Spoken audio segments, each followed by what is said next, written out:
इसमें कह रहा है in the given figure R1 10 ohm, R2 8 ohm, R3 4 ohm, R4 8 ohm. Battery is added with the 12 volt, the equivalent resistance of the circuit and the current supplied by the battery respectively. ठीक है तो आपको क्या करना है, बस इसमें एक चीज समझना है, मैंने एक चीज बताया हूं उसी हिसाब से करिएगा, कभी कंफ्यूजन क्रिएट नहीं होगा। देखो मैंने कहा था कि ये नेगेटिव है ये पॉजिटिव है, तो इसको 0 वोल्ट माना करो और इसको 12 वोल्ट माना करो।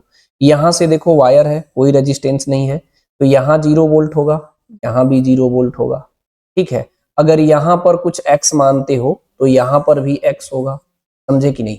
यानी आप पॉइंट भी मान के लगा सकते हो, अगर आपका मन है पॉइंट मानने का तो पॉइंट से भी कर सकते हो आप इजीली। ठीक है, मतलब अगर बोल तो ये मेरे कहने का मतलब ये था कि यहाँ और यहाँ जो है ये सेम पॉइंट है, ये सेम वोल्टेज है, यानी ये तीनों रजिस्टर्स जो है आपस में कैसा कनेक्टेड है, पैरेलल में कनेक्टेड है। अगर आपको ये बेसिक कॉन्सेप्ट क्लियर हो जाएगा तो आप डायरेक्ट लगा सकते थे, है ना। मतलब ये कहने का मतलब आपको इसका मैं एक डायग्राम बना देता हूं। हमारे कहने का मतलब ये है कि हमारा जो सर्किट है वो कैसा है, ऐसा है एक्चुअल में। ठीक है, इस तरीके से बना है। यहाँ पर R1 ये हमारा R1 है, ये हमारा R2 है, ये हमारा R3 है, ये हमारा R4 है। ये कितने वोल्ट की बैटरी, 12। ठीक है, ये माइनस ये, मतलब ये तीनों आपस में पैरेलल में है, समझे कि नहीं। और पैरेलल में आपको इक्विवेलेंट रेजिस्टेंस पता है, मैं एक बार लिख के स्लोली कर देता हूं। अगर आप इसका इक्विवेलेंट रेजिस्टेंस निकालेंगे तो पैरेलल में निकालते हैं तो 1/R मान लेते हैं, 1/R2 plus 1/R3 plus 1/R4। यहाँ पर वैल्यू पुट करेंगे, R2 की वैल्यू कितनी है 8, R3 कितना दिया है 4 और R4 कितना दिया है 8। इसको सिंपल एलसीएम लेंगे तो कितना आएगा 8, यहाँ 1 आएगा, यहाँ 2 आएगा, यहाँ 1 आएगा, तो ऊपर हो गया 4 डिवाइडेड बाई 8। इसे कट करेंगे तो 1/2 आएगा। ये 1/R की वैल्यू हो, है ना। तो R की वैल्यू कितना आ गया जी 2 ओम। आराम से इसलिए कर रहा हूं कि हर बच्चे को समझ में आए, ज्यादा मैं टफ नहीं करने वाला हूं, बेसिक फंडामेंटल से ये सीरीज को कंप्लीट करूंगा, है ना।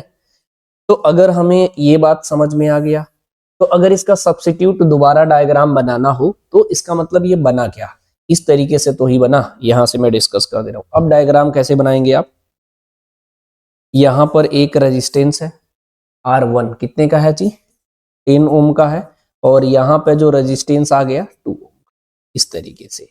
अब यहाँ पे कितना है 12 वोल्ट है। ठीक है, मेरी बात समझे।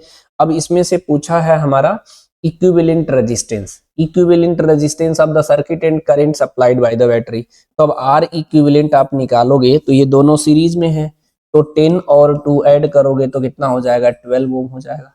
सवाल को एक बार ढंग से देखिएगा, किस लेवल के सवाल आपके एग्जाम में पूछता है और आप तैयारी कैसे करते हो। सही पैटर्न पर तैयारी करोगे कभी भी आपको निराशा नहीं होगा, 100% कुछ ना कुछ ऐसा रैंक लेके आओगे जिससे आपका 100% कुछ कॉलेज बेस्ट मिलेगा। थोड़ा भी ढंग से पढ़ाई करके जाते हो तो अच्छा कॉलेज मिलेगा, है ना। इसमें आई इक्वल टू कैसे निकालते हैं, V/R इक्विवेलेंट कर देंगे। V कितना दिया है जी 12 वोल्ट, तो यहाँ रखो 12 डिवाइडेड बाई 12, तो ये कितना आ गया 1 एम्पियर आ गया। तो इसको हम लोग कौन सा टिक करेंगे जी, फर्स्ट ऑप्शन। ठीक है,